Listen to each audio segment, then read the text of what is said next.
Hello everyone, welcome to RR academy Firozabad. तो चलिए friends, शुरू करेंगे हम आज की क्लास को। आज की क्लास काफ़ी इंपॉर्टेंट है। आज की क्लास में कुछ इन्फॉर्मेशन शेयर करनी है आप लोगों के साथ में। आज हम डिस्कस करेंगे आरपीएससी सीनियर टीचर 2025 में इंग्लिश टीचर के लिए जो वैकेंसी है उसका सिलेबस, ठीक है ना, उसका क्या सिलेबस रहने जाएगा और उसका जो एग्ज़ाम पैटर्न है, एग्ज़ाम पैटर्न क्या रहेगा, किस तरीके से आपको इसकी तैयारी करनी चाहिए, है ना, क्या क्या स्ट्रेटेजी आपको अपनानी चाहिए और क्या आपको पढ़ना है। ये सारी चीज़ें आज की हम क्लास में डिस्कस करने जा रहे हैं। वैसे तो इस वैकेंसी के बारे में आपको डिटेल में जानकारी पहले से ही मिल गई है। हमारा जो मेन टॉपिक है वो है इसके एग्जाम पैटर्न और इसके सिलेबस को डिस्कस करना कि आपको तैयारी कैसे करनी चाहिए, ठीक है ना। तो चलिए स्टार्ट कर लेते हैं। स्टार्ट करने से पहले जो थोड़ी सी अपडेट हुई है उन अपडेट्स को आप एक बार और देख लीजिए, जिससे कि आप लोग कहीं मिस नहीं कर। मैं यहाँ पे जो छोटी छोटी चीज़ें हैं वो आपको बता दूंगा, बाकी की सारी चीज़ें आप लोग नोटिफिकेशन में जो दिया हुआ है वो मैं टेलीग्राम चैनल पे अपलोड कर दूंगा, वहाँ से आप पढ़ लीजिएगा। इसमें आपके अंग्रेजी सब्जेक्ट के लिए पीजीटी लेवल पर जो वैकेंसी है वो 1150 है, यानी कि 1150 वैकेंसी है, जहाँ पर कोई भी अप्लाई कर सकता है।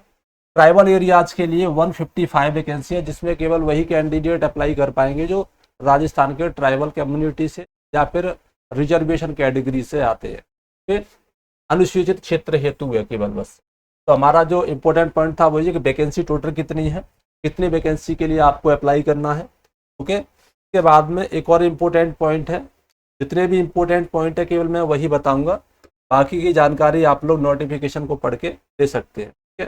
देखिए, इसके लिए जो एलिजिबिलिटी रहेगी आपकी क्या रहेगी, इसके लिए आपका ग्रेजुएट या इक्विवेलेंट होना, यानी कि ग्रेजुएशन हो या ग्रेजुएशन के समकक्ष कोई आपकी डिग्री हो।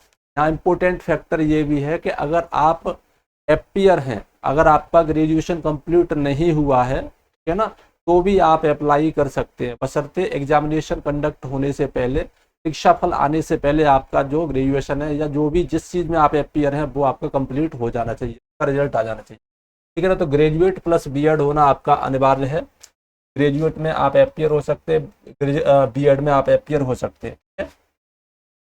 के बाद में हमारा जो इम्पोर्टेंट पॉइंट है वो ये कि इसके लिए आपकी एज कितनी होनी चाहिए। तो मैक्सिमम 40 ईयर्स आपका एज होना चाहिए, इससे अधिक नहीं होना चाहिए। अगर आप राजस्थान के निवासी हैं तो आपको अकॉर्डिंग टू रिजर्वेशन 5 ईयर्स का, 3 ईयर्स का जो रिलैक्सेशन है वो दिया जाएगा, ठीक है?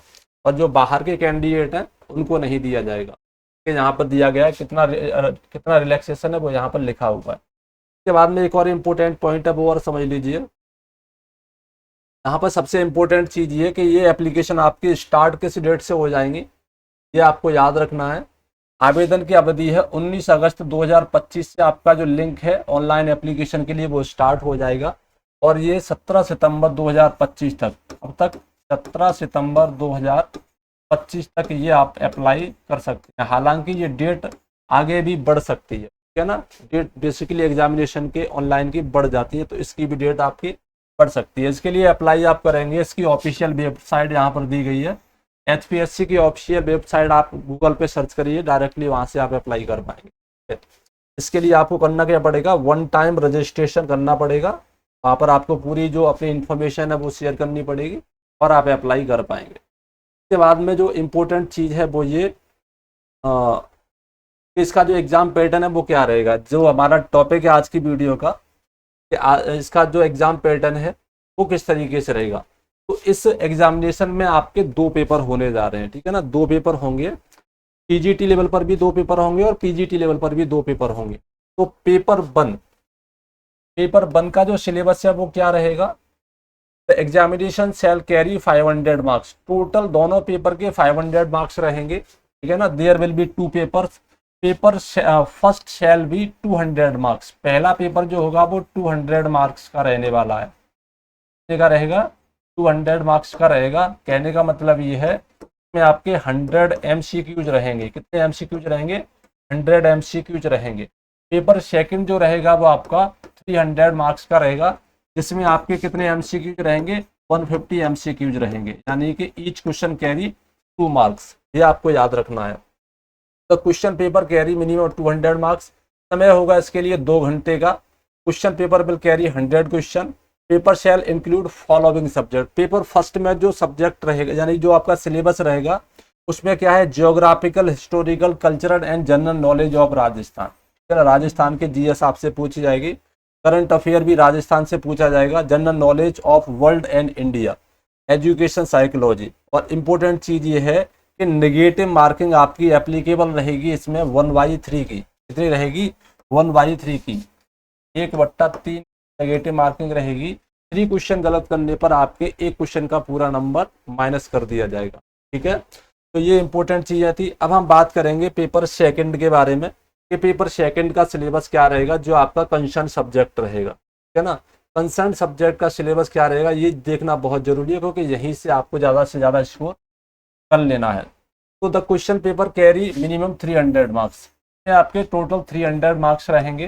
है ना, 300 मार्क्स का मतलब है 150 क्वेश्चन आपको यहाँ पर मिले जाएंगे, वो भी कैसे वाले, एमसीक्यू टाइप के क्वेश्चन रहेंगे, ऑब्जेक्टिव आपका पेपर रहेगा। ये लिखा हुआ 150 question. And negative marking shall be applicable, इसमें अभी आपकी नेगेटिव मार्किंग रहेगी, 1/3 की नेगेटिव मार्किंग रहेगी, तो बड़े सावधानी पूर्वक आपको आंसर देने हैं। अच्छा, इंपॉर्टेंट चीज ये है, the minimum qualifying marks shall be 40%। इसमें पास होने के लिए कम से कम 40% क्वेश्चन आप लोगों ने सॉल्व करे होंगे, तभी आप क्वालिफाइड माने जाएंगे। इनकेस अगर कैंडिडेट बहुत कम संख्या में पास होते हैं तो, ठीक है ना, यानी पेपर इतना डिफिकल्ट आ जाता है कि 40% भी कैंडिडेट नहीं सॉल्व कर पा रहे हैं, तो वही कैंडिडेट क्वालिफाइड माने जाएंगे जिन्होंने 40% से ऊपर सॉल्व किया है। ठीक है, चलिए, तो ये हमारा हो गया पूरा एग्जाम पैटर्न। इसमें इंपॉर्टेंट ये है कि ईच क्वेश्चन है 5 ऑप्शंस, इसमें आपके 5 ऑप्शन होंगे 1 2 3 5 करके। कहने का मतलब ये है कि पेपर और ज़्यादा डिफिकल्ट हो जाता है। 4 पेपर होते हैं, तो जो आपकी पॉसिबिलिटी होती है वो 1/4 की रहती है, प्रायिकता इसको बोलते हैं, प्रोबेबिलिटी इसको बोलते हैं। यहाँ पर आपकी जो प्रोबेबिलिटी रहेगी 1/5 की रहेगी, यानी आप 5 तुक्का मारेंगे तो आपका एक सही जा सकता है। ठीक है, लेकिन नेगेटिव मार्किंग है तो तुक्का तो मारना नहीं है। तो चलिए अब हम बात करेंगे इसके कंसर्न सब्जेक्ट के सिलेबस के बारे में कि कंसर्न सब्जेक्ट का जो सिलेबस है वो आपको क्या पढ़ना है। ठीक है, और जो लोग पहली बार जुड़ रहे हैं चैनल को सब्सक्राइब जरूर कर लीजिएगा और नोटिफिकेशन बेल पर क्लिक करके।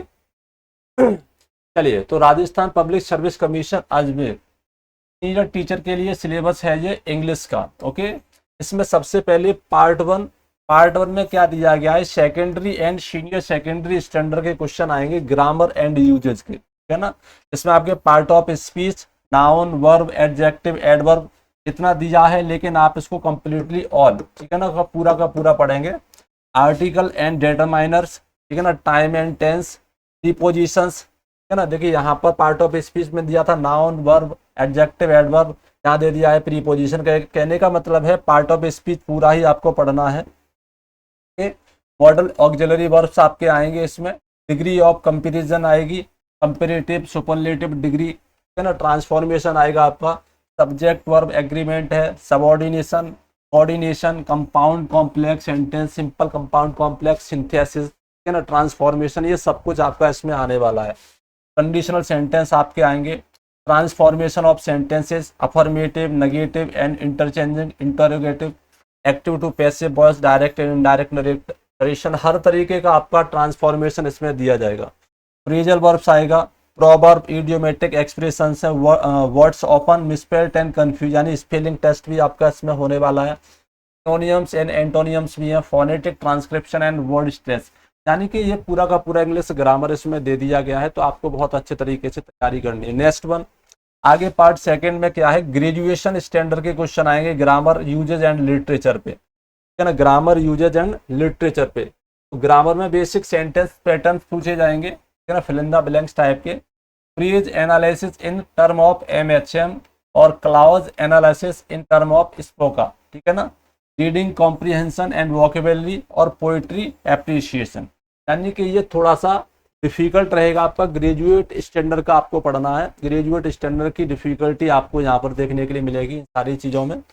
Next one, an acquaintance with literary forms and device, तो लिटरेरी टर्म्स और लिटरेरी डिवाइस आपसे पूछे जाएंगे, दिए तो इतने ही गए हैं, लेकिन लिटरेरी टर्म्स आपको कंप्लीटली पूरे के पूरे अचीव करने हैं, ढंग से पढ़ना है, अच्छे तरीके से पढ़ना है। स्पेशली ऑड दिया है, एलजी दी है, sonnet, epic, mock epic, dramatic monologue, ballads, alliteration, hyperbolic, simile, metaphor, personification, satire, irony, onomatopoeia, यानी कि टोटल आपके figure of speech, literary terms, ये सारी चीज़ें यहाँ पर दी गई हैं जो कि आपको अच्छे तरीके से पढ़नी है, अंडरस्टैंड करनी है। ओके, इसके बाद है आपके मेजर लिटरेरी पीरियड्स, यानी लिटरेरी पीरियड्स भी आपसे पूछे जाएंगे, जिसमें renaissance, metaphysical, Jacobean, neo classical, romantic, Victorian, modern और पोस्ट मॉडर्न।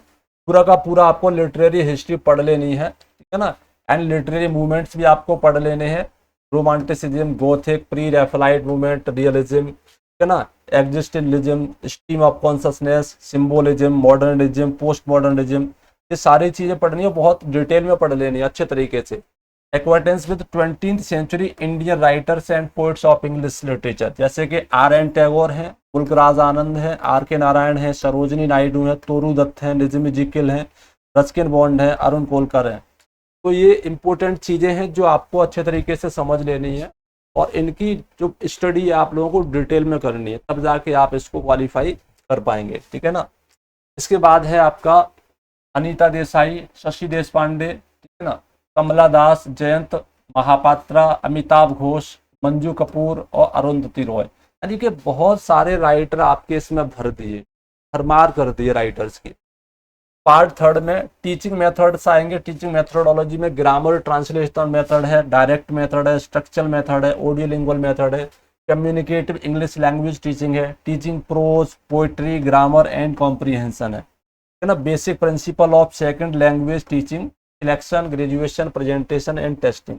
तो ये रहा आपका इसका सिलेबस। अच्छा, इसके बाद में एक इम्पोर्टेंट इन्फॉर्मेशन और मैं शेयर करता हूँ। अगर आप लोगों ने 2024 में इसका फॉर्म अप्लाई किया है या आप अब अप्लाई कर रहे हैं और आप इसकी बेहतर तैयारी करना चाहते हैं इंग्लिश वाले पोर्शन की, तो आप हमारे RR academy FZD official application को डाउनलोड करके प्रत्येक कोर्स पर 2 साल की वैलिडिटी के साथ में आप एडमिशन ले सकते हैं। आपका ये जो कोर्स है RPSC सीनियर टीचर या फिर आपका RPSC और स्कूल लेक्चरर का कोई भी कोर्स हो, आप दोनों कोर्सेज में एडमिशन ले सकते हैं, ठीक है ना। RPSC सीनियर टीचर की जो फीस है केवल अभी 1599 रुपीज रखी गई है, जिसमें आपको 2 साल की वैलिडिटी मिल रही है। ये कोर्स आपका लाइव प्लस रिकॉर्डेड रहेगा, जिसका मतलब ये है कि जो क्लासेस हमारे पास ऑलरेडी अवेलेबल हैं वो आपको रिकॉर्डेड फॉर्म में मिलेंगी, और जो नई क्लासें ऐड होंगी वो आपको लाइव मिलेंगी, प्रैक्टिस आपकी लाइव रहेगी, ठीक है। इसमें आपको English literature, English grammar, vocab, complete detail classes, MCQ session और सबसे इंपॉर्टेंट चीज प्रिंटेबल PDF नोट्स आपको दिए जाएंगे। अधिक जानकारी के लिए आप मुझे इस नंबर पे व्हाट्सअप कर सकते हैं, ठीक है ना। एप्लीकेशन में भी चैट सेक्शन है, वहां से जाकर भी आप मुझसे कम्युनिकेट कर पाएंगे। तो चलिए, आज की क्लास में यही बताना था। बाकी का आप लोग चैनल को सब्सक्राइब, वीडियो को लाइक शेयर जरूर करिए। Thank you.